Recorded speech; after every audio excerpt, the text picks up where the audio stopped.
السلام علیکم ورحمۃ اللہ وبرکاتہ۔ محترم بھائی نے یہ کہ امام بہقی رحمۃ اللہ کی شعب الایمان کی ایک روایت بھیجی ہے۔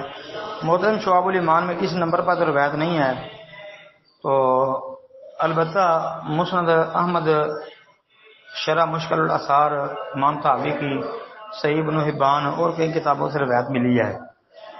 اس روایت کے اندر یہ لفظ ہیں کہ ابو الاحوص عن ابیہ قال اتیت النبی صلی اللہ علیہ وسلم فی ثوب دون فقال الک مال قال نعم قال من ای المال قال قد اتانی اللہ من الابل والغنم والخیل والرقیق۔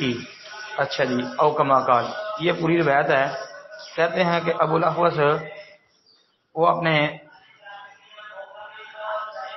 والد مالک بن نضلہ رضی اللہ عنہ سے بیان کرتے ہیں، انہوں نے کہا کہ میں نبی کریم علیہ الصلوۃ والسلام کی خدمت میں حاضر ہوا اور میں نے گٹھیا کپڑے پہنے ہوئے تھے۔ آپ نے پوچھا کیا تمہارے پاس مال ہے؟ میں نے کہا ہاں۔ آپ نے پوچھا کس قسم کا؟ میں نے عرض کیا کہ اللہ نے مجھے اونٹ، بکریاں، گھوڑے اور غلام ہر طرح کا مال عنایت فرمایا ہوا ہے۔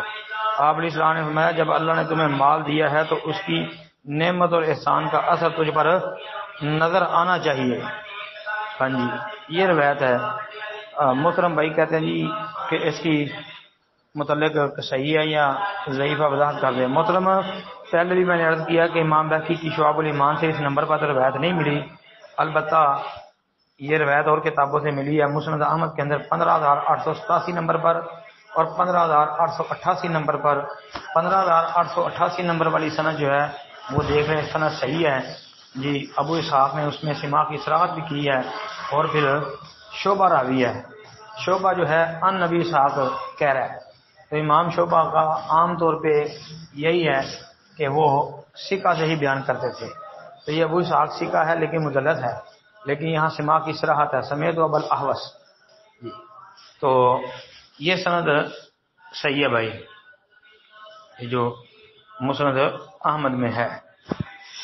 اچھا جی، بلکہ مسند احمد کے محقق نے تو اس کو مسلم کی شرط پر صحیح قرار دیا ہے۔ اب باقی اس کے علاوہ جو ہے شرح مشکل الاثار امام طحاوی کی، صحیح ابن حبان 5416 نمبر، اسی طرح امام بہقی کی الاسماء والصفات مستدرک حاکم کے اندر بھی موجود ہے۔ امام حاکم ذابی نے بھی اس کو صحیح کہا ہے، اور بھی کتابوں میں ہے، اور 4063 نمبر پر سنن نبی داؤد کے اندر بھی موجود ہے، تو کئی کتابوں میں یہ روایت ثابت ہے جی۔ السلام علیکم ورحمۃ اللہ وبرکاتہ۔